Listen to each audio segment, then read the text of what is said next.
Le patriotisme, l'observance de la discipline militaire, l'apolitisme de FARDC et la loyauté aux institutions légalement établies. Tel est le message fort du lieutenant-général Massunzu Pacifique, commandant de la 3e zone de défense, adressé aux unités FARDC engagées dans la traque de différents hors-la-loi en territoire de Béni, dans la province du Nord Kivu, où il a effectué une visite d'inspection et de commandement du 26 au 29 mai 2025. Arrivé à Béni par l'aéroport de Mavivi le 26 mai 2025 à 16h05 local, les commandants de la 3e zone de défense a eu droit aux honneurs militaires avant de présider une réunion de commandement à Païda, état-major du secteur opérationnel Sokola 1 Grand Nord, précédé de l'exposé du commandant secteur opérationnel, le général-major Mandefo Brinou. 3 menaces sont encore existantes dans l'espace sous contrôle du secteur opérationnel Grand Nord. Il s'agit de la présence des terroristes du M23 AFC RDF, suivi des ADF MTN ISCAP, ensuite certains dissidents Maï-Maï hostiles aux forces de défense et de sécurité de la République. Dans son intervention tard la nuit, les commandants de la 3e zone de défense a félicité les commandants du secteur opérationnel Grand Nord et les membres de son état-major pour le travail abattu en territoire de Béni. Il a à cette occasion instruit tout le commandant d'unité à observer désormais une attitude de combat, car, a-t-il dit, le temps de la paix est révolu et intolérable et nous devons récupérer tous les espaces perdus.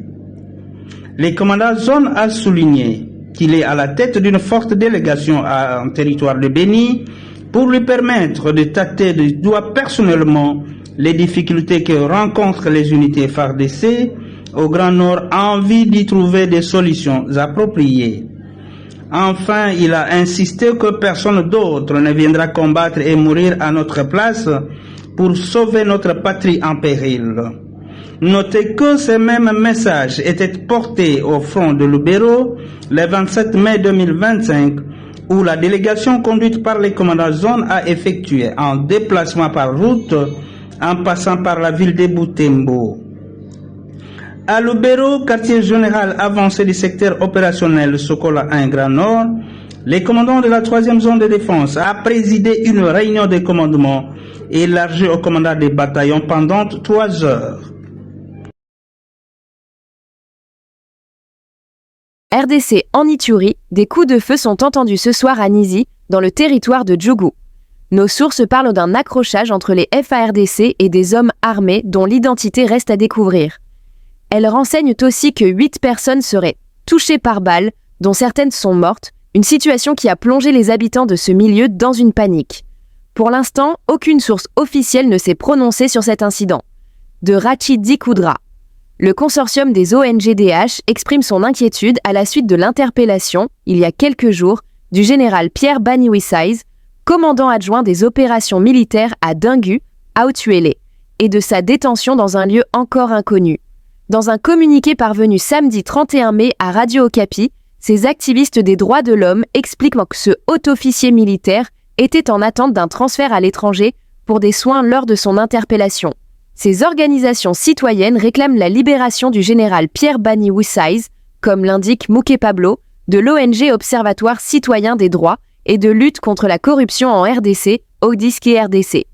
Cette façon de détenir des compatriotes congolais dans des conditions contraires aux normes internationales des droits nous interpelle tous.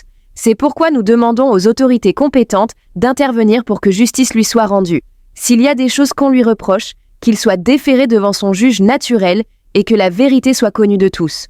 Dans une déclaration commune, le consortium des ONG des droits de l'homme en RDC et la famille biologique dénoncent ce qu'ils qualifient d'enlèvement de cet officier, survenu il y a une semaine à Kinshasa.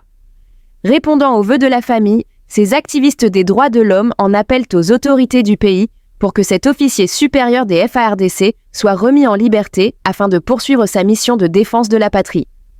Nous, famille biologique du général Pierre Baniouissaiz Boulanga, sommes dans l'obligation de contacter la communauté, tant nationale qu'internationale. Cette disparition est préoccupante, d'autant plus que l'état de santé de notre frère est fragile. Son absence et le manque d'informations nous plongent dans une angoisse profonde, a déclaré Emilienne Bassemé, membre de la famille biologique du général.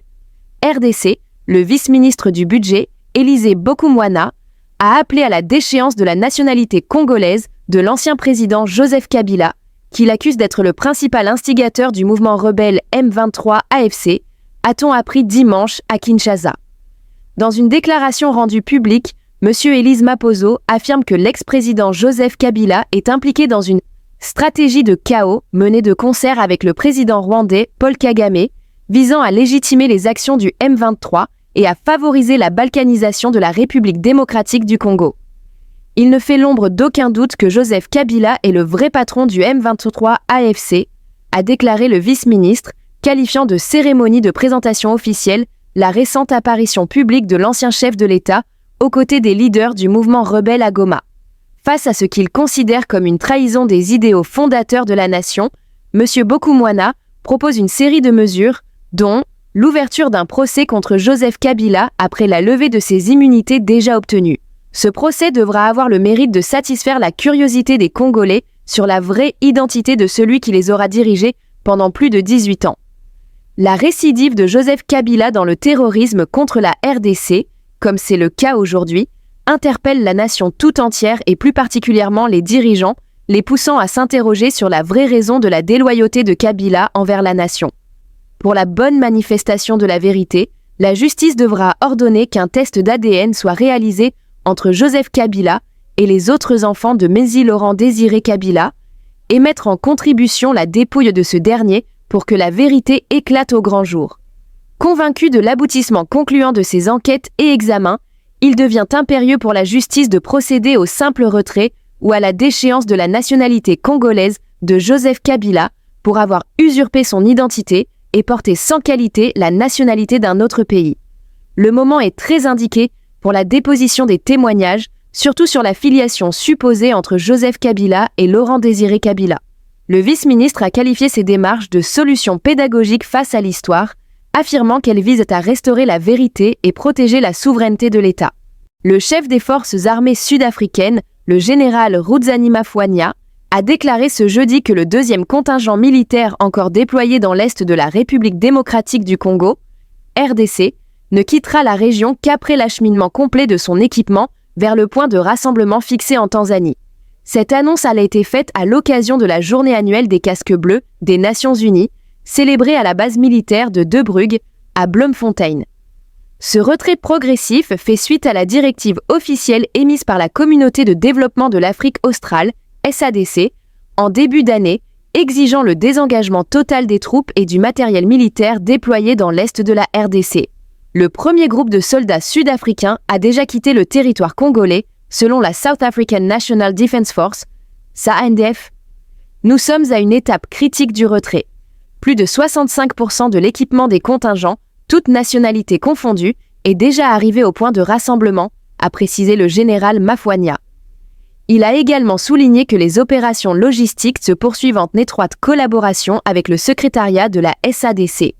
Ce désengagement militaire intervient après le cessez-le-feu signé en mars 2025 entre le mouvement rebelle M23 et les forces armées de la RDC, FARDC, lors d'un sommet régional tenu en Tanzanie. Toutefois, ce processus de paix n'a pas été sans douleur pour Pretoria.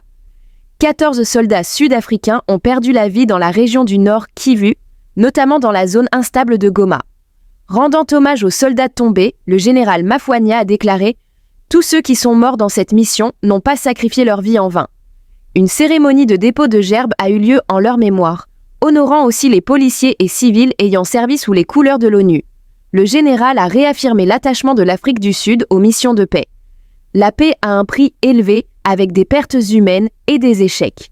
Mais en honorant ceux que nous avons perdus, nous renouvelons notre détermination à voir la paix, la sécurité et la stabilité devenir réalité à travers notre continent et le monde.